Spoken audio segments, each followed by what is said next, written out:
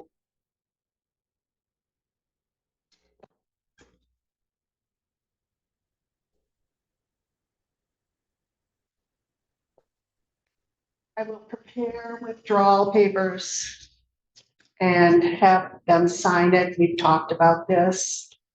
They're in agreement after this. Then what? Why don't we start there? Hmm? Nothing. All right. So you're going to withdraw as counsel? Yes. All right. And then, folks, are you in the position right now that you have counsel, or how? No. How much time would it take you folks to get an attorney? What do you think? I wouldn't know where to start, so I have to look into that. We typically offer. Pardon? You typically suggest. Well, I don't know. I don't want to bring you back for a hearing and you don't have someone to represent you, but I am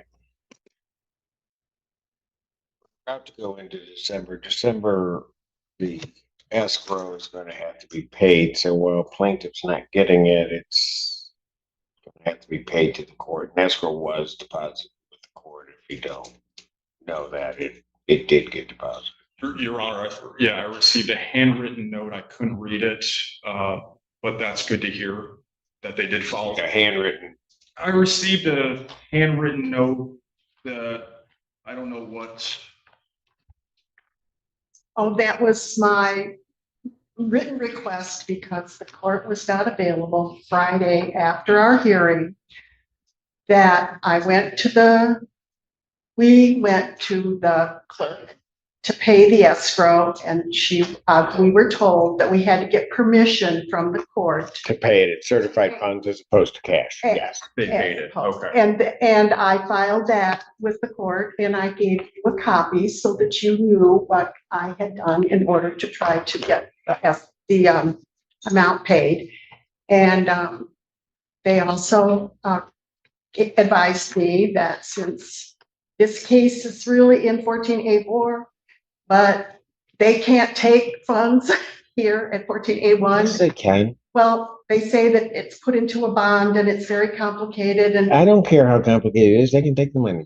Well, okay, They don't have to drive up. I deposited it. It doesn't matter. I like Whatever. the drive. It was a nice drive. Okay. So the 4125 is, my point is that is in escrow. It has been paid. And that I have the expectation that the 5,500 will be paid within days of December 1st. All right. So I'm going to give the wards time to find counsel. So I'm going to adjourn this to December 19th.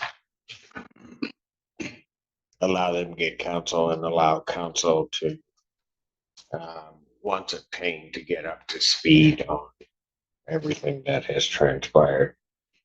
Pardon? All right. So I'll adjourn this matter to December 19th, 2025 at 1 p.m. You said? Yes. 1 p.m. My client would like to say a few words.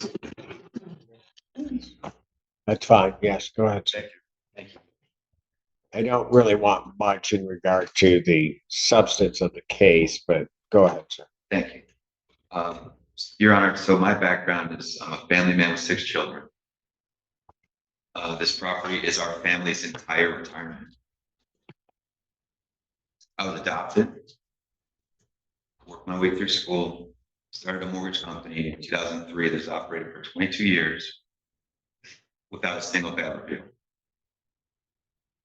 I've served on the board of directors for the Arthritis Foundation and Entrepreneurs Organization. I work with the Congressional Medal of Honor Society. I spent over 10 years coaching and sponsoring at-risk youth for football and baseball, including future Maryland running back Nolan Ray. We have saved our entire life to be able to purchase this property. The tenants have been operating a business on it without paying rent. They've made false statements about me, potential future buyers.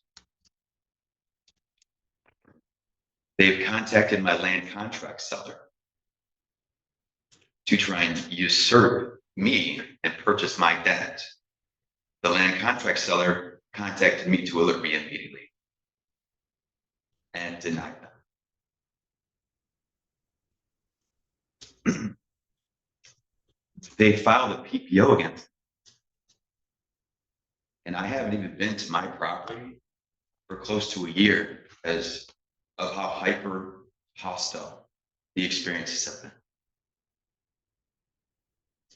I won't even take my family there. The PPO was denied immediately. They then sued me in circuit court before my attorney could file this eviction. This is the fourth hearing over what began as a simple non-payment eviction. They refused to negotiate. Their actions appear intended to harm my family financially. I'm simply trying to protect my property and resolve this properly. Thank you. Thank you. And to the parties, as soon as the paperwork and the attorneys and the parties are in order, I will expeditiously get this matter to trial, if that's where we have to head. I don't have a problem doing that, but I can't set things when things are in such disarray, quite frankly. The 19th, 2025, 1 p.m. Your attorney, once you hire them, will know to file. What they're going to have to do in this case, they're going to have to file a substitution. Well, actually not. I'll need an order of withdrawal sent, and then they can file their appearance. All right. Thank you. Thank you. Thank you, Your Honor. Thank you, folks. Everybody have a great holiday. Well,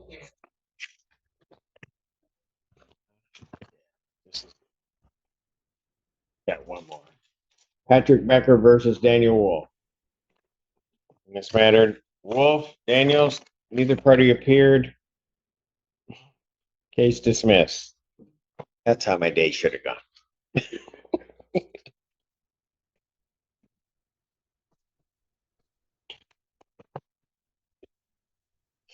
You guys take care.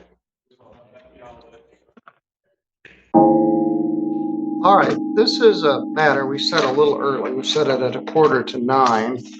It's a continued case from last week. It's kind of an odd situation. The title of it is Brad Loogie versus David Misiak.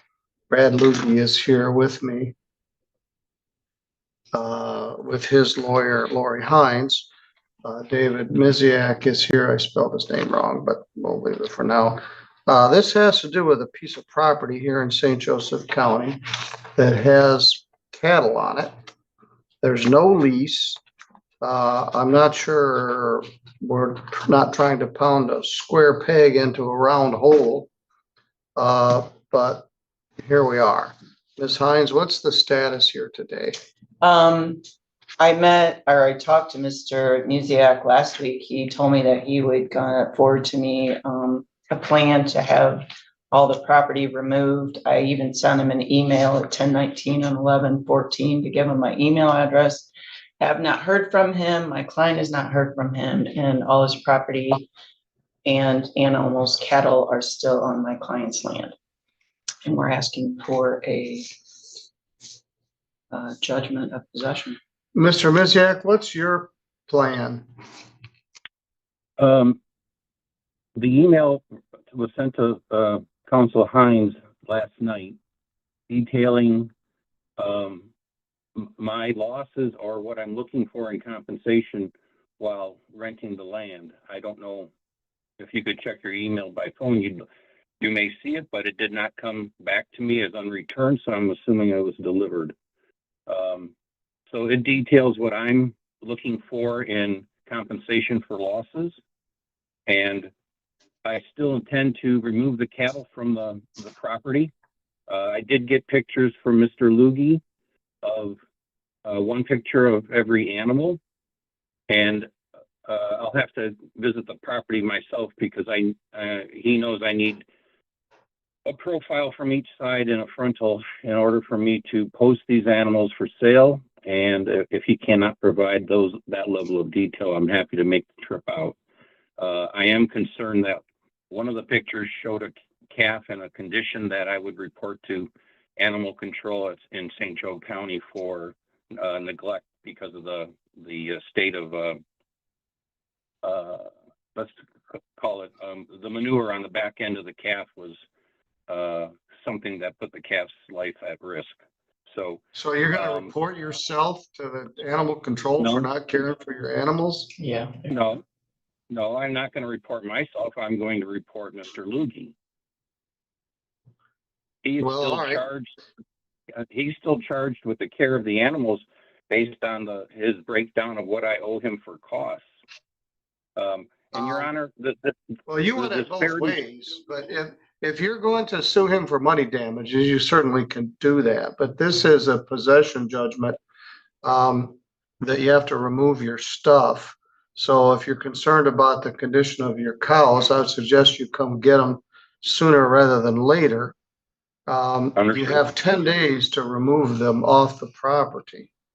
And we're going to have to finagle that perhaps a little bit because today is the 21st. That would take us to December 1st, which is a Monday, first day after the Thanksgiving holiday. Have you got a place to put them? I will confirm that today. I had residences lined up for everybody, including some animals going to processing. And Your Honor, in lieu of the fact that all the cows now have calves and every move of a cow will take an individual trip, I'd like to ask to move the removal of them to the end of December. No, we need them moved now. He's had plenty of time to get these moved. Their answer to that is no. There may be a little bit of a grace period, but they served a notice to quit on you some time ago, back in May, and they're still there. So they're not willing to grant more than the 10 days.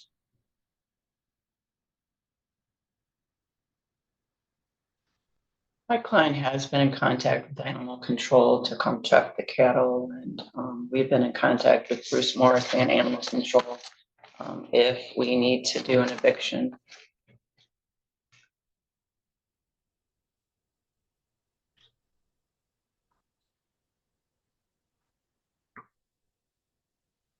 This is a very odd situation. This just has to do with possession of the property. So if you believe he owes you compensation, you can file an action either in small claims court for up to $7,000 or general civil court if you believe it's more than that. But at this point, you got 10 days to remove the property, or they can take steps to remove it. There may need to be a little grace period if you can't get them all off of there in time. But by the letter of the law, you have until December 1st. He has 56 days from today to ask for the writ of eviction, but he doesn't wish to go all the way through the month of December. I guess he could if he wishes to, but the date for the removal is December 1. That's also the date for the appeal. Apparently, you sent an email overnight. I guess Ms. Hines, when she gets back to her office, can take a look at that and share it with her client. But this is not about money, it's about possession. So you got 10 days to get your stuff out of there. All right, good luck and good luck to all these cows, Mr. Misiak. I hope you can accomplish this before the December starts. Good luck to you, sir. Thank you, sir. All right, Ms. Hines, I'll give you a copy of that and you can take it out and get with you. All right, next is a case which is a blast from the past, which is entitled Bentwaters Apartments versus Carolyn Wise. Mr. Andrew Rognus is here on behalf of Bentwaters Apartment, and the tenant in the apartment, Stephen Boyer, is present. This is filed as a termination of tenancy. We dealt with this some time ago. The tenant actually on whatever lease there is Carolyn Wise. Then if there was a lease, it expired April 20th of 2025 and has become a month-to-month lease since that point. Mr. Rognus, what's the status here? Actually, Your Honor, that September 30th it expired. All right. So what's transpired is back in June, Bentwaters had sent a renewal notice to Carolyn Wise, extending it through September 30th. We got something back with some scribbled signature on it, which now I suspect is probably Mr. Boyer's, but it's illegible. However, I would say you can't create a valid contract by accepting an offer made to another person in a circumstance where it's a bilateral offer. So Mr. Boyer actually is a stranger to this transaction. They switched out the notice to quit back on August 11th, asking him to move by September 30th. They have not accepted any rent for anything after that point in time. So at this point, Your Honor, I guess we'd ask that the court enter the judgment. He was personally served in the matter, and he's a stranger to this transaction. That's not true. Well, they're not. Miss Wadsworth is joining us. This came up several years ago. Mr. Boyer, how long have you actually lived there? 9 years.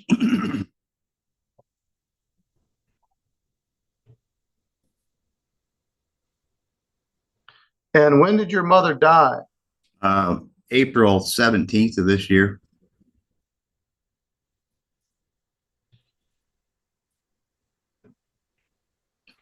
I'm sorry, I thought it was sooner than that or earlier. So your mother died, you've remained in the apartment and you've continued to pay the rent since that time. I've been paying rent for the last 5 years that I was placed on the lease by my mother. So you're actually on the lease. Yes. Again, Your Honor, what I indicated previously, the offer was to Carolyn, and you cannot accept an offer made to another person. So in effect, there is no lease. I mean, that's first-year contracts. Well, I guess I should have been told that. You might find this hard to believe, Mr. Rognus, but I got the book award in contracts. But I've probably forgotten almost all of it. When they were still on clay tablets? Yes, it was in cuneiform. The code of Robbie? Mr. Boyer, apparently they want to terminate this tenancy. You've lived there for 9 years. You've been paying your mother's rent for much of that time. She passed away in April. Correct. They served a notice to quit on you on August, asking you to move. And apparently they aren't interested in entering a new contract with you. I don't know all the background here. Jennifer Wadsworth, the manager, has joined us.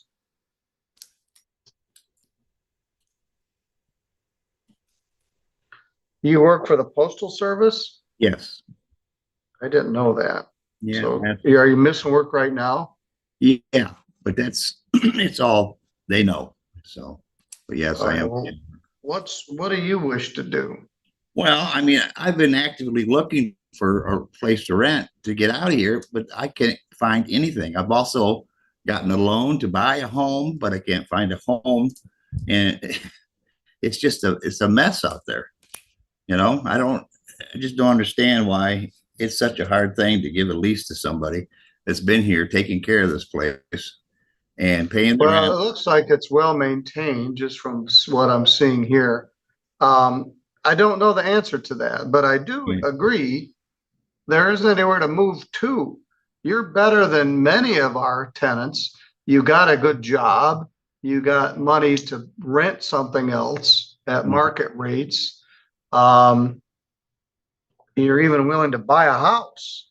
Right. But there isn't enough housing stock. Bentwaters has a waiting list of people waiting to get in there. I don't know all the background here. They could simply sign a new lease with you and you could continue to pay the rent and maintain your tenancy. Once they file the termination of tenancy, they can no longer accept your rent.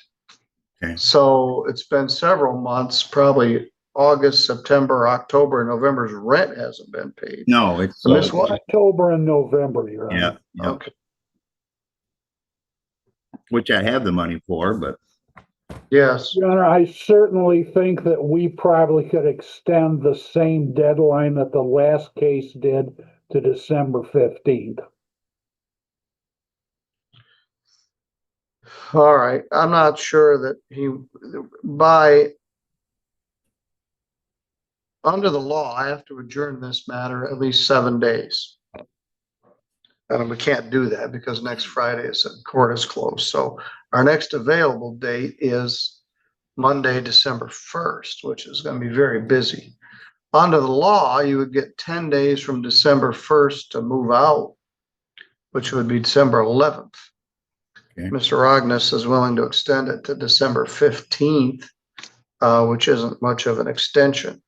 Your schedule is overloaded on the 1st. Do you want to do it on December 5th? Yes, December 5th ain't looking too good one either, but let's take a look. Let's take a look. That would de facto give him until the 15th. Yep. Yes, that would be helpful, Andrew. Okay. Time. 2:40. Got it.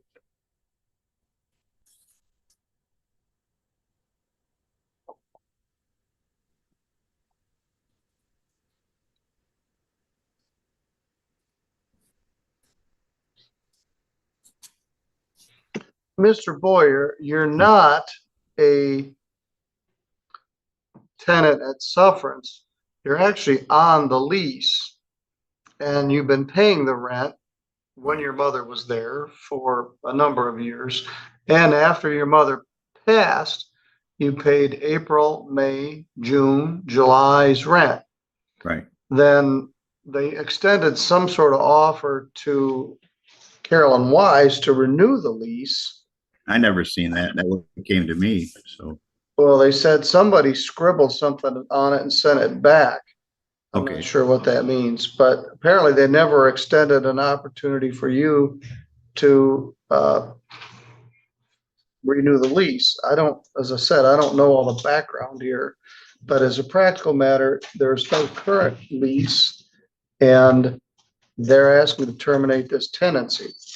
So we're going to continue this matter until December 5th at 2:40. You can seek legal advice. You're probably not eligible for legal aid services, but you can seek other legal advice. That's the primary reason for the adjournment, according to the Supreme Court.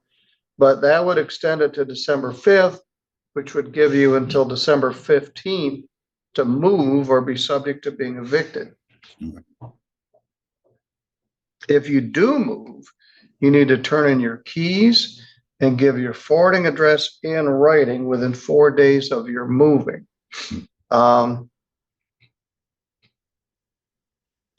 So I don't know. Mr. Rognus or Ms. Wadsworth, anything else to add?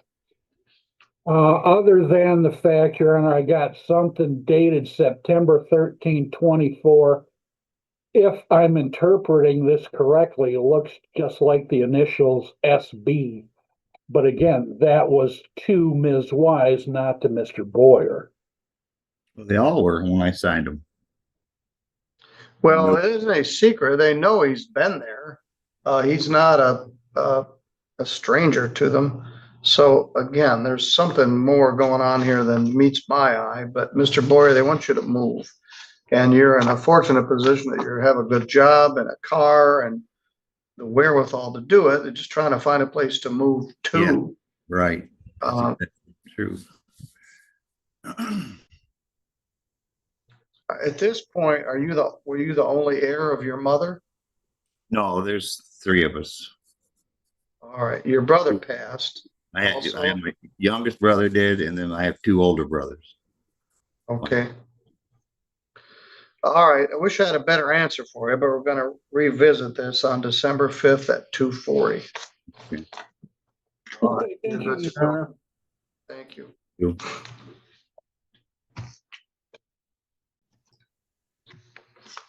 We're going to take up our next matter. In the meantime, maybe someone will show up on your cases. Ms. Schamburger, can you hear me? Good afternoon. This is Judge Middleton Courthouse in Centerville. Also here is James Thomas, the landlord. You guys are at the same address, 121016 US 12 White Pigeon. Mr. Thomas has filed a termination of tenancy and he wants you to move out. Okay. As a tenant in such a case, you have certain rights. You have the right to hire an attorney. If you cannot pay for one, you may be able to get a legal aid attorney to assist you with this or seek other legal advice. You have a right to have the case heard here in St. Joseph County where the property is located.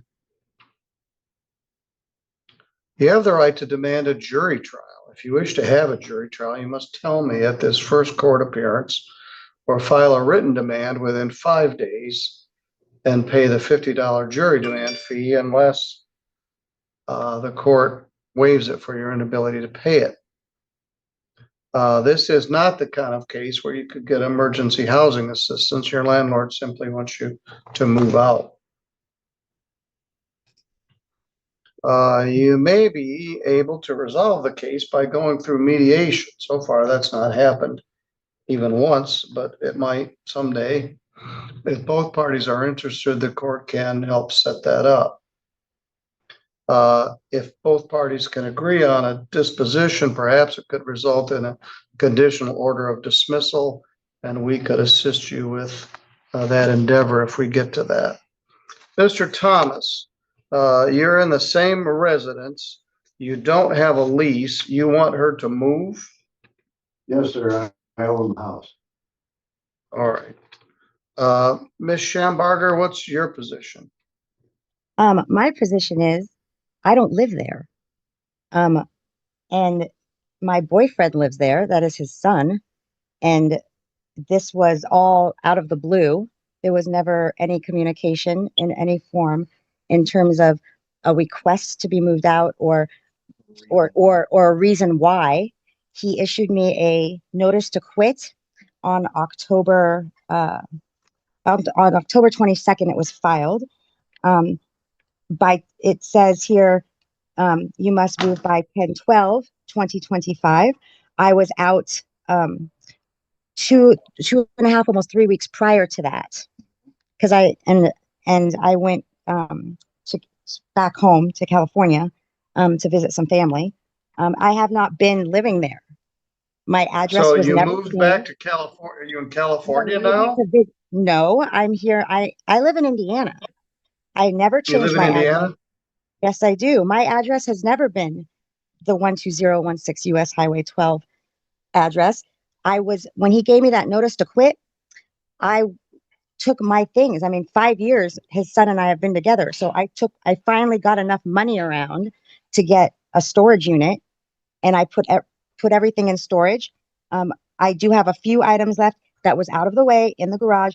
My boyfriend, it was on my boyfriend's side in his stuff. He said, just keep it until I can rearrange or get money to get a bigger unit. And it wasn't a lot. There was no need for the eviction notice. The notice to quit was enough. And like I said, I was out within a week and a half of him serving me these papers. Well, I just, apparently there's still some stuff there. Mr. Thomas, what's going on here?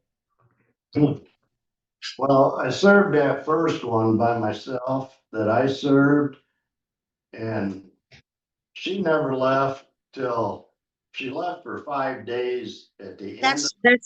I'll let you talk because that's wrong because I was gone for 2 weeks in like almost 2 All weeks right, in well, California. Ms. Schamburger, we're in a courtroom, so I'll give you a chance to talk, but you can't just butt in. Right. I do have All a right, witness so, with me. all right, well, should be easily resolved because you're gone, except does she still have stuff there? Yeah, she's got No. With my boyfriend. this is what keeps going on. The time that we served this with the court, she just left 2 nights ago. She's been there the whole time. I don't know what she's. Yeah, not. I have not been there the whole time. No, she hasn't. I was spending time with my boyfriend. That's a lie. I go All home right, every night. well, all right, stop. There's a guy in there with a white hat on. Yeah, that's his. Who is that? That's his What's son. that? That's What's his his son. name? Michael Thomas. Sir, what's your name? Michael Thomas? You live at that address? Yes. How long have you lived there? Huh? How long have you lived there? How long have you lived there? 40 years? 40, 35 years? 40 40 Will you years? take your hat off, please? And Galaxy A10, will you take your hat off too? We're on a court proceeding. All right, so you wish to leave your son there, but you don't wish to have his girlfriend there? Yes, sir. There's problems. There's just problems. All right, well, here's the deal. He's a lawful tenant. And if she wants to come over there and visit him, she can. This isn't a personal protection order, it's an eviction order. And she's apparently there with him now. And you want to kick your daughter's boyfriend out, but she can always come and visit him, unless you want to evict him too. But go ahead. We cut you off before you finished telling me what you wanted to tell me.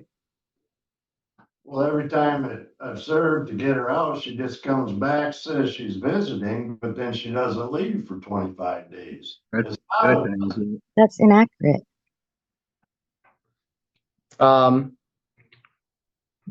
She hasn't been there in 3 days.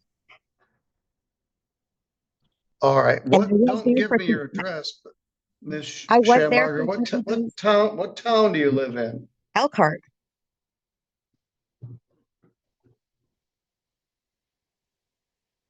My driver's license says Elkhart. I have never received any mail at that house. And if I did, it was like an Amazon, and the package always said, care of Michael Thomas. All right, all right. Well, I guess you can evict just her, but her contention is she isn't a tenant and she doesn't have any stuff there.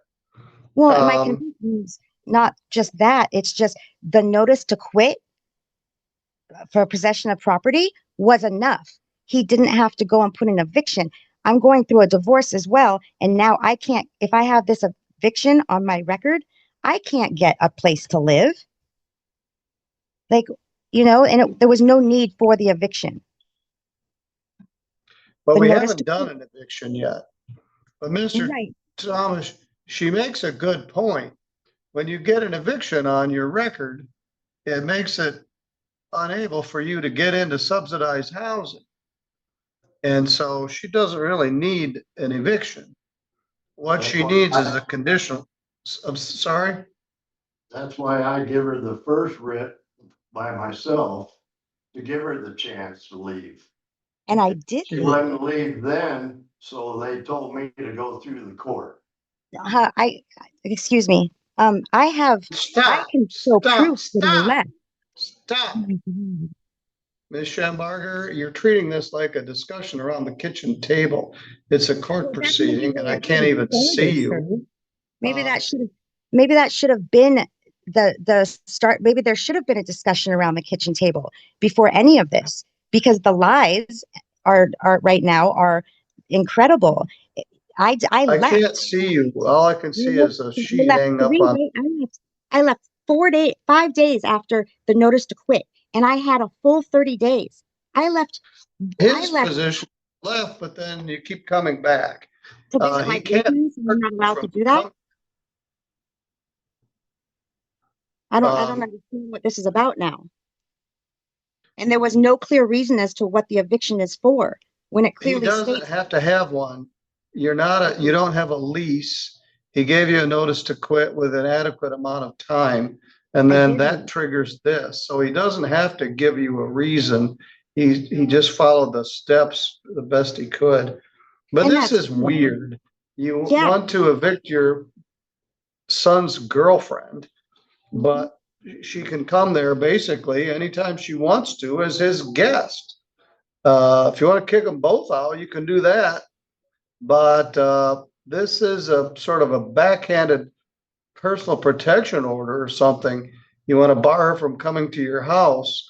Well, you can't do that because he's a lawful tenant and he can have guests there if he wants to. But Ms. Schamburger, your position is you've already removed all your possessions and do not reside there? No, no, I do not. If I wanted to, I mean, I'll spend the night with my boyfriend every once in a while, but I certainly do not live there. And I left a week into that notice to quit because even though I knew I had 30 days, because it was just so uncomfortable. I mean, he threw away my personal belongings.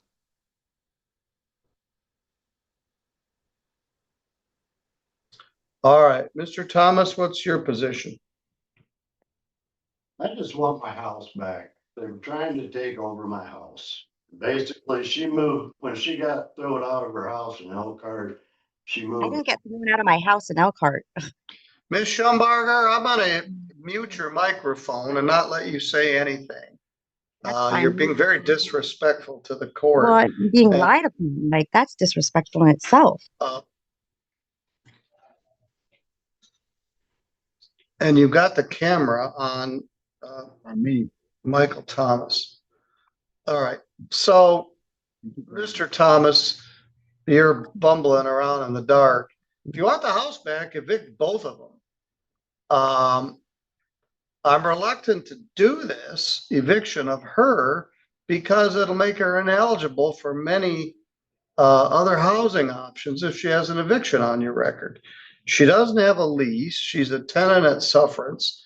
She is staying there with your son as a guest, and you can't prohibit that as a landlord.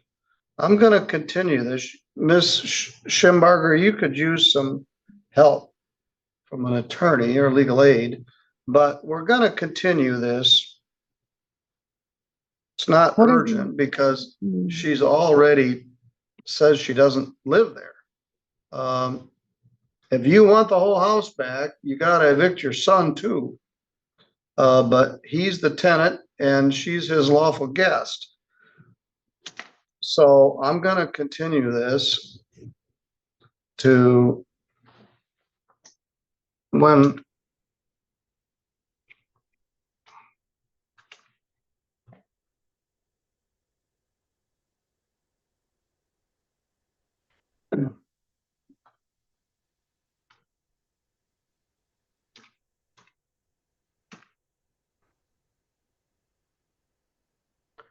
Friday, December 5th at 3 o'clock.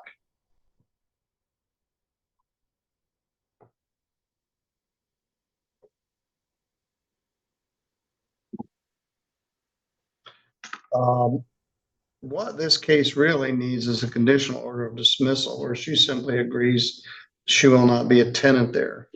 And then the matter could be dismissed. But right now, there's too much disagreement about the fundamentals of the matter. So we're gonna revisit it on December 5th at 3 o'clock. Her representation is that she's already vacated. You can go over there and look and see if all of her stuff is gone.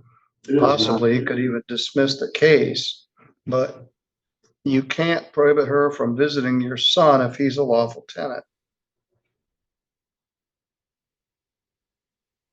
Well, she'll just move back in and we'll be right back where we started. Then you need to evict both of them. You can't do this halfway. You can't prohibit him. Now, let's say, he met a family at the highway oasis and they needed a place to stay, so he moved them in. You could move to evict them. But if she wants to come spend every weekend with him, with his consent, I don't see how you can prohibit it.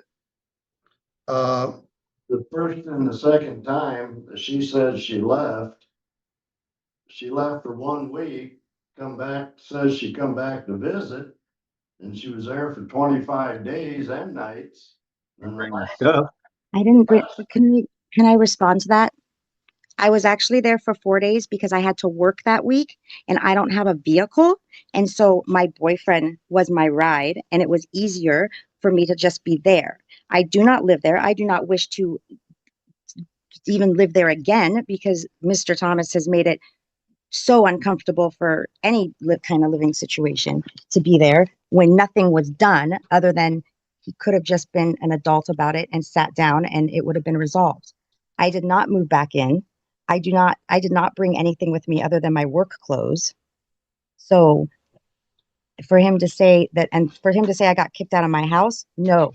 My husband got our house foreclosed and I still legally have that address.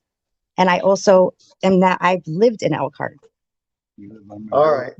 So We'll I have a address this residence. further on Friday, December 5th. And in the meantime, what am I supposed to do? You can visit there. Don't bring your stuff there or move in. Don't But move in. there's nothing he can do to prohibit you from coming to visit. All right, we'll address this further on Friday, December 5th. Okay. Mr. Thomas, I'm not sure you're gonna get what you're asking for unless you get the whole house back. All right, I'll put you in the waiting room. Not supposed to.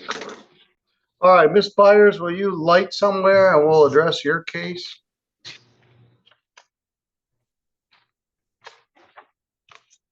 About that. Hello. All right, we're gonna revisit file number 252213. I was afraid that this might happen. The defendant might show up. Your Honor, I called the courthouse on my way home from work and talked to, I think, Officer Bingaman. He said I didn't have court until 1:40.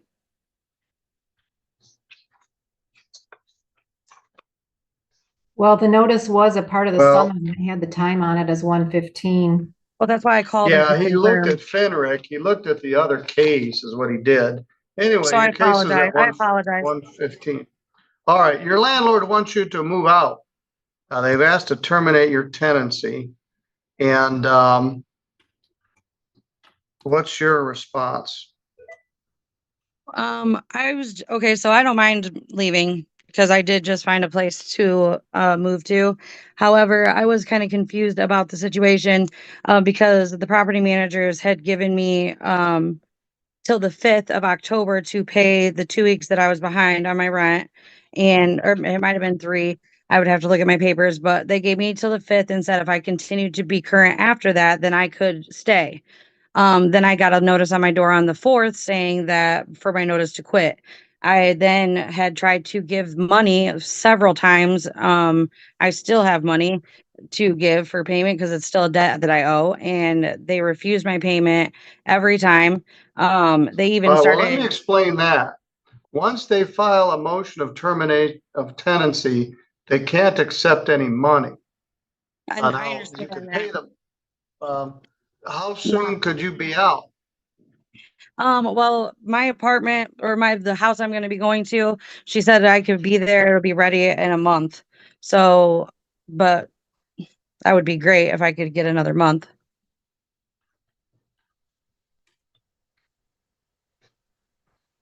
Well, I just the don't law says, understand. I would just wish that I would have been given a chance because they told me the 5th. If they wouldn't have told me the 5th, I could have even paid them sooner than the 5th. Um, I just don't understand why they changed it and then put the notice to quit on my door on the 4th. And what I have never verbalized in the past is that I was taking care of my friend. She had terminal brain cancer and passed away. So I took a little bit of time off work, which the property managers knew that. And that's why I fell behind a little bit and I couldn't get a better job or anything because I had to take care of her until she passed away. And now I'm got a better job and everything. And then they just turn around and change their mind to the 4th. And I don't understand it, but I don't know the answer to that. Ms. Yancey, you got any response? Well, Your Honor, it was significantly behind and they did the termination of tenancy. She's known since the beginning of October that she needed to, be out by then. She was given a month from the September date, actually. it So, wasn't significantly Well, she behind. I got was a notice behind to too. quit on September 4th. right, And 30 days from that would have been October 5th. right. So So we're going on 6 to 7 weeks of notice to be out, if that, and then you include the 4 weeks of the actual from when the notice was served. So it's been about 11 weeks that she's known she needed to get out. Then I contacted legal aid to see where I stand in the situation and what I could do. They did instruct me that the only leg I could stand on at this time would be the fact that they had given me till the 5th to pay the amount owed, which was not significant. It was just a couple weeks due to my friend passing away. And now who so is it's they? fine. Who's this person that told you had until the 5th to pay? The property manager, Who is who? I think her name is Melissa. I'm not sure what her name is, but I've tried contacting her, and Chris, I've tried contacting Carissa too with no response. And I understand why, because legally, because legal aid had instructed me as to why. However, I just still am confused about the situation. But I do understand why they didn't take my money as well. All Because right, of so but on I did find September another place. 4th, they give you a notice to quit, which is a termination of tenancy notice to quit. So as of September 4th, they weren't allowed to take any money. But they had told me in text that I had till the 5th of September to pay it. Did you show up on before the 5th to pay money? No, not before the 5th, because she said that if I gave money on the 5th and stayed current, I could stay, which was a Friday, and I was planning on paying that. But that doesn't matter. Now I did find another place to live, however, so because I just don't want to cause them problems or me any more problems because this has been ongoing for a while. And I mean, they don't spray my apartment for bugs or anything. They spray everybody else's, but not mine. So I'm done with being here. I just would like a little bit of time, and the apartment will be clean and it'll be ready for the next tenant. They won't have to worry about any of that. I do keep a clean home and stuff, and they won't even have to do any work really for anything on my apartment. But I just need time, and I will be out. I just can't have eviction on my record either, you know. So I do agree to move. It's just a lot too much for me right now Well, to deal with there her. are some issues. They don't want to go another 6 weeks without collecting any rent from you. You want to go till the end of the year. Well, Get no, I don't want to go to the end of the year. She said it would be ready in about a month, and I talked to her almost a week ago. So, all right. Well, the law says I have to adjourn the matter. Now, Christine, this case could be appropriate for conditional order of dismissal. If she would agree to vacate by a certain date, you could do a conditional order of dismissal, which would not put an eviction on a record. So I'll let you guys discuss that. I'm gonna set another date. The law says I have to adjourn at 7 days. You mentioned, had you talked to legal aid? Yes, I did talk to legal aid. All right, well, you may have a defense in here. If you got a text that said you had until October 5th to pay it, in the meantime, they served a notice to quit for termination of tenancy, you got mixed signals. Then when you went to pay, they wouldn't take your money, which it could be an issue. But at Yeah. this point, you want to be out anyway. Yeah. But I'm not here next Friday because nobody's here. It's the day after Thanksgiving. So the next available day we have for court is December 1st. And I've already got a bunch of stuff set in there.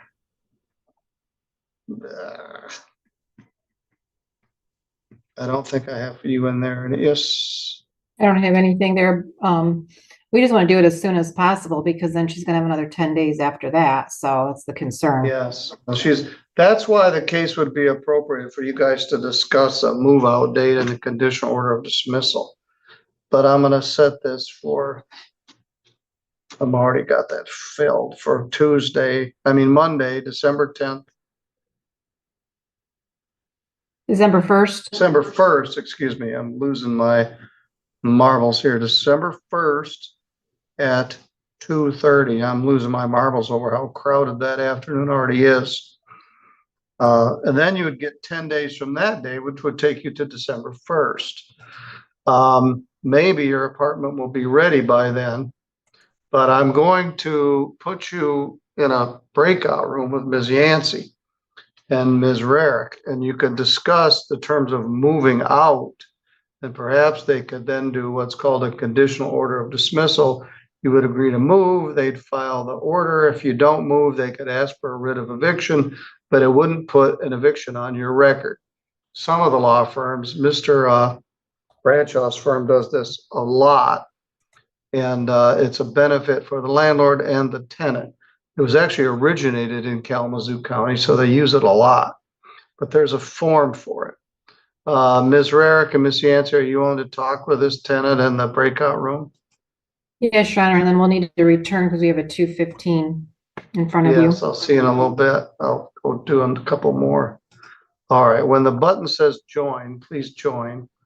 And either way, unless it's somehow resolved, we're going to be back here on December 1st at 2:30. Okay, And thank you, show Your up Honor. on time. Don't call the bailiff out front and ask what time your hearing is. Okay.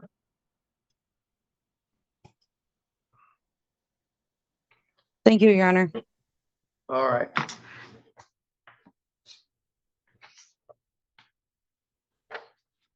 Now we have another Richmond case, which is set for 1:55. We're a whole half an hour behind.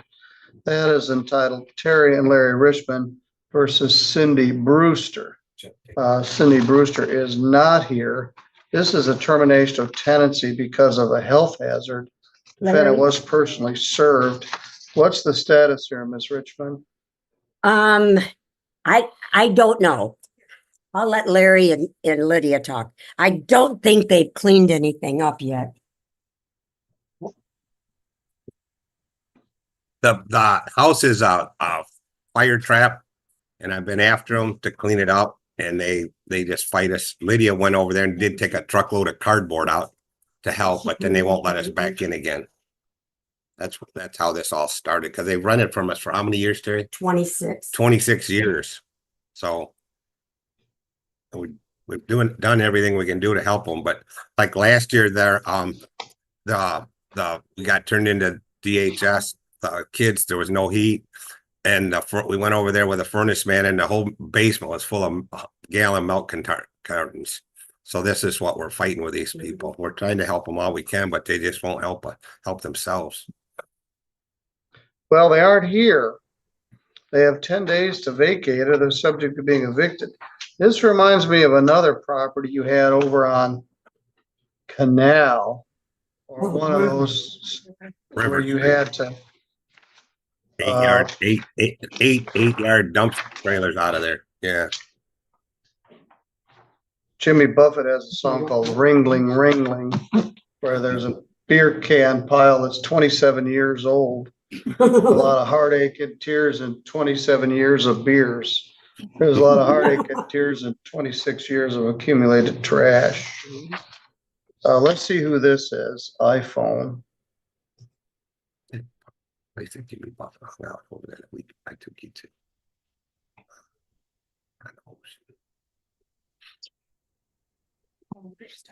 What's that? Louis' backyard. Somebody just logged in his iPhone. Who am I speaking with? This is Michaela Gales. All right.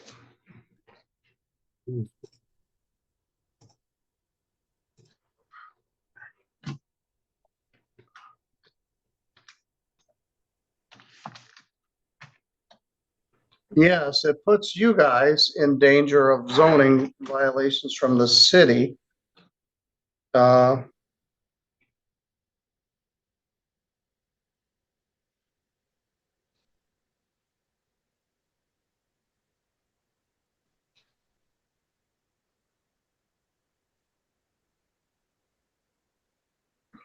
They were personally served. Who else is there? Her daughter, or granddaughter, or boyfriend. It's Swap house. you to get into to walk through the dining room. It's probably 15 foot by 12, and it's just a path. I mean, it's just a mess. And I tried to It's a do everything hoarder I can. house. They're just hoarders, yeah. Well, they have the unpleasant news that they have 10 days to vacate. Now that would be by December 1st. No money judgment is issued. This house is going to need an overhaul. Yeah. Have you been talking about Jimmy Buffett? You been to Louis' backyard? Yes, I have. I love that place. Well, I like the rest. They have a great brunch, but the little deck out back, it's kind of hard to find if you don't know where it is. But I like it a lot. In fact, I like it so much, I'm going to go there in February. There you go. You'll probably All be right. there. All right. That finishes our business, does it not, Terry? Yes, it does. Thank you, Your Honor. All right, well, they're at an unpleasant surprise that they have a termination of tenancy coming on December 1st, but they weren't here to address it. So I've tried to do everything I can to work with them. They've been there forever, but it's a health hazard. What it is. well, as you know, you have 56 days from the day to serve the writ. So maybe something could happen, but you're going to get in trouble with the city. And I know you've got your own concerns. The city understand. When they knew what they go go address it. So they were fine. We put a new furnace in and got them up and going. How about the furnace where they didn't tell us? All right. Yeah, the Well, you furnace guys wasn't have- working. They never even told us they were heating it with space heaters. If you can imagine that. Which is a 3-bedroom home. fire hazard of I the know. first ward. That's where I'm at. Yeah. Okay, Your All Honor. right, thank you. Have a good weekend. Okay. All right. I'm not sure where we are, but we're on the home stretch. We've got Mr. Gold here with us. We got Ms. Good Lewis. afternoon, with Your us. Honor. We got Mr. Gales with us. Good afternoon, Mr. Gold. How was your weekend last weekend? You had 11 people say you're going to have a good weekend. I hope it was great. Well, the wind was blowing in the right direction and I raked all my leaves one way and so I guess it was pretty good. The Lions looked absolutely terrible, but other than that, it was all right. Well, All right, like let's that. return to this matter, which is Jacob Gold versus Marty McWatters. Mr. McWatters passed away a couple of years ago. He was a nice guy, but he had some struggles like a lot of our people do. And so this is a land contract forfeiture. It's not even exactly clear to me who's in the property. If I understand it, Mr. Gold would be interested in executing some sort of a new agreement with whoever is there. Mr. Gold, what else do you know at this point? All I know is that they are supposedly good friends of his. Well, I'm gonna grant your request for a land contract foreclosure, but that gives them 90 days to redeem it. Guess what needs to happen is Give me you 6 need months. to, oh, it's more than 50%. So 180 days to redeem it. Yeah, you check 6 months. We came up with a figure of 3,759.56. Is that still accurate? I figured like this, Your Honor, especially you tell me that he's deceased. He's not coming to pay it. Yes. The amount really doesn't make too much of a difference. Pardon that. Got to put my phone on mute. Yeah, I don't think the amount really makes a difference. The total balance currently is 2194.73 plus 284, approximately $3,000. And if we add the late fees, you have an additional 20 times a good number of years. My 6 years. That's how we got 3759 plus 3759. Times. I put it down somewhere. I thought I wrote it down. Richmond. 3,856.38. Yeah, I think the number really doesn't make too much of a difference. I'm fine with that number. If someone actually came to pay it, we just add it to the balance on the contract and let them continue on. If it paid it off, it paid it off. It didn't, then we'd have the fees on that. Well, I knew Mr. McWatters a little bit. He's got people that cared about him. Several people called and said, "Hey, don't you remember Marty's not with us anymore?" And I didn't know, but all right. Well, you got a tiger by the tail here. You've got a mortgage foreclosure. Somebody has 180 days to redeem it, or you can take the property back. What I think is going to happen is somewhere along the line, you're going to enter into either a rental agreement or a new purchase agreement with whoever's in there. But somebody's in there with a nice benefit of not having to pay any rent. Yeah. Yeah. Very much so. But they are probably paying utilities and keeping heat in the place. Yes, I've been to see them. The place is heated. I don't know, space heater or whatnot. It is heated. It's an interesting place. It's an old trailer. Never gets better. It only gets there are a worse. few of these left out on Ash Road. There were a lot of substandard single wide trailers out there. One by one, they've been removing them out. The township took some of the property and they were going to put veterans housing out there, some small homes. It's a beautiful geographical location. Too bad this place is right across the street. It's pretty. It's across the street from the lake, right? I believe it's across. There's a lake over there, I believe. Well, there's Noah Lake, which is over there, and then there's the St. Joe River. Mm-hmm. All right. Well, I've signed your order. Appreciate that. It's nice to make your acquaintance. Same here. And I'll be here for a while longer anyway. Let's see where this goes. But somebody has 180 days to redeem this. Otherwise, you can pursue the foreclosure. Yeah. All right. So in 180 days, we'll apply for the writ unless someone actually comes and pays it off. All right. Appreciate your honor. You have a wonderful weekend. And if it was good last week, may the leaves keep blowing away from your house. Because by my house, both neighbors have big trees and they blow towards me from both sides. Yeah, it depends on which way the wind blows. But I don't know. By me, it blows towards me every year. I was tempted to just let it go, but I don't want to stay on good terms with my neighbors. So I did get it on Saturday, Sunday, and Monday. I got the last of it Monday night. All right. Thank you. Maybe I'll see you again. What do you do with the snow? I figure God put it there. God will take it away, but that doesn't always help, especially when you're married. If we wait long enough, yes. Okay. I need to be one of those people that goes south for the winter. Yeah, that wouldn't be a bad idea. Mr. Honor, you have a Gold. wonderful weekend. Nice meeting you. Hopefully, I'll see you in 6 months. All right. Thank you. Have a good weekend. All right. Michaela Gales is here. Oh, the lights are flickering. Hope we don't go dark. And Roxanne Lewis is here. We were here last week on the 14th. This matter was set for 2:30, so we're not too terribly behind. we determined that this was a termination of tenancy case. The rent would have been substantial.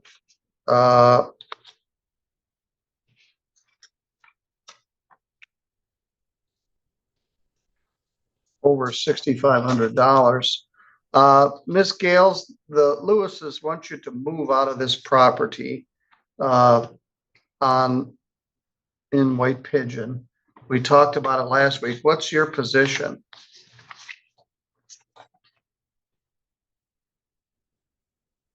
Miss Gales, can you hear me? Yeah, I lost her. Here's iPhone.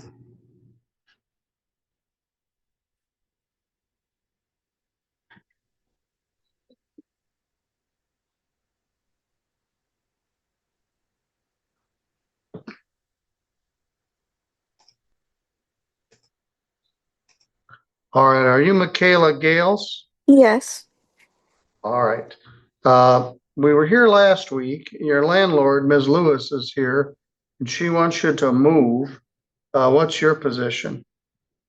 Like I told you, last week, I was paying through Cash App, and at one point she said she wasn't getting a bunch of payments. And then I paid her this last August rent, and then we didn't have water almost all of September. Due to that, I had talked to the city and they told me that I needed to put my months of rent into a different account, but I could hold it from her due to the danger of not having water in my home. And that is what I did. Um, I had texted her a few days over and over asking about the water, asking if there was an update. She told me that it was on the city, it was nothing she could control. I then went to the city to ask questions because I couldn't, my house was not livable. I didn't have water. I was then informed that they could not come here to do anything because the apartment under me was infested in bugs. Um, my landlord did not tell me that at all. And they also told me that I should have known that.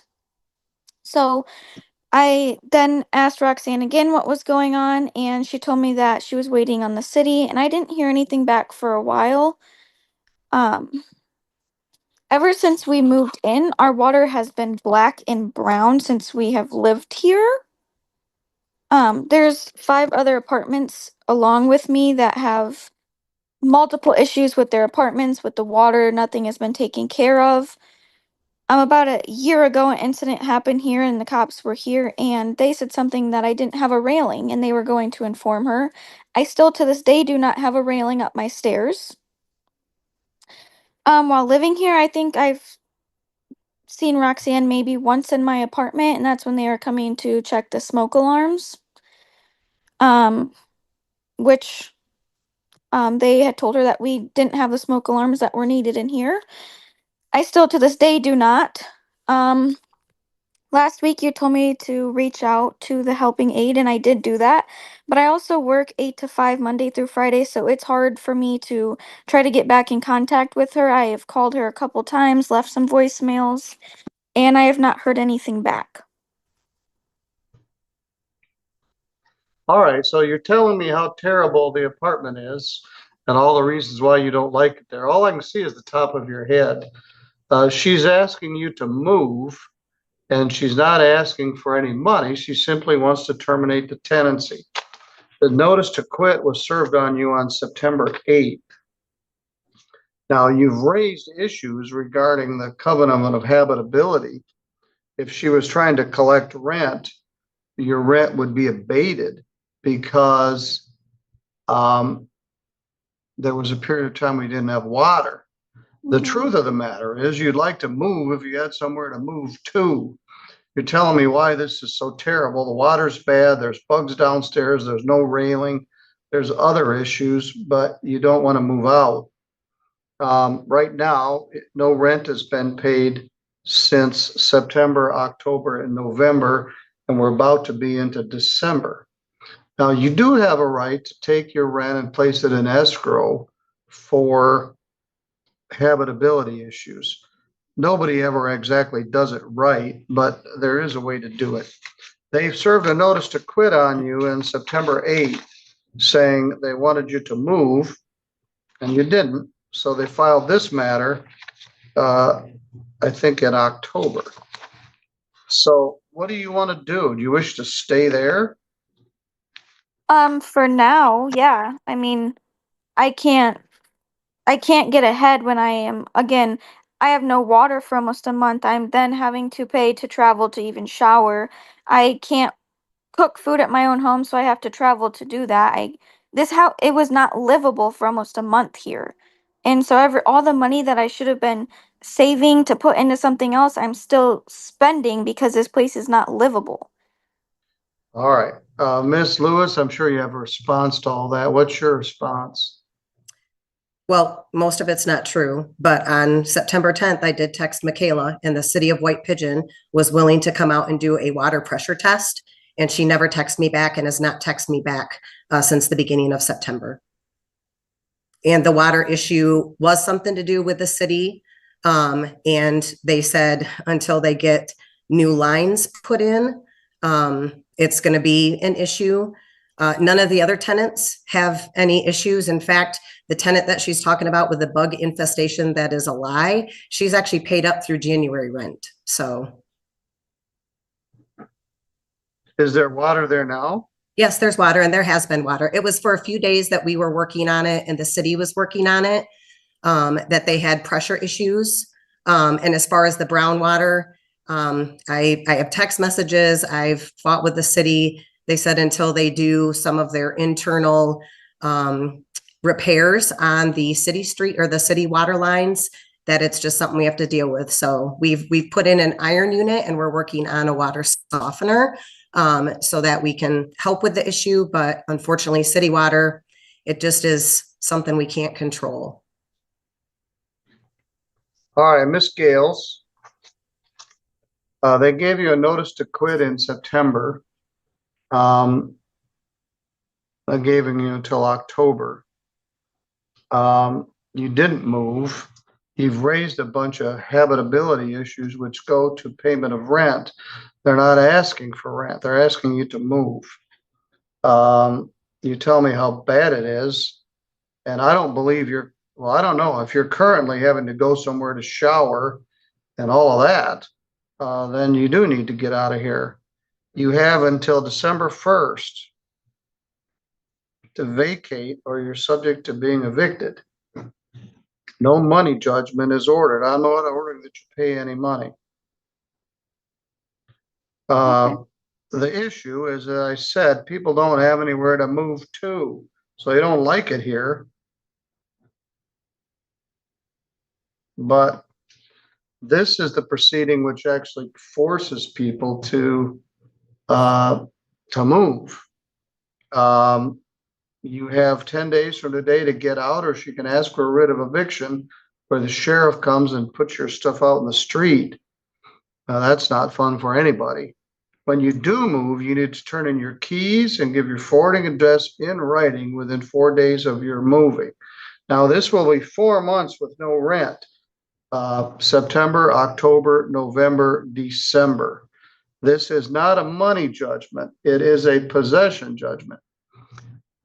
When you turn in your keys and give your forwarding address, you can apply your security deposit to unpaid rent. But if she's going to sue you for money damages, there will be issues about those things you talked about. The days you didn't have water, the quality of the water, those would go to issues regarding the abatement of the rent. But at this point, if it's as bad as you say it is, you need to get out.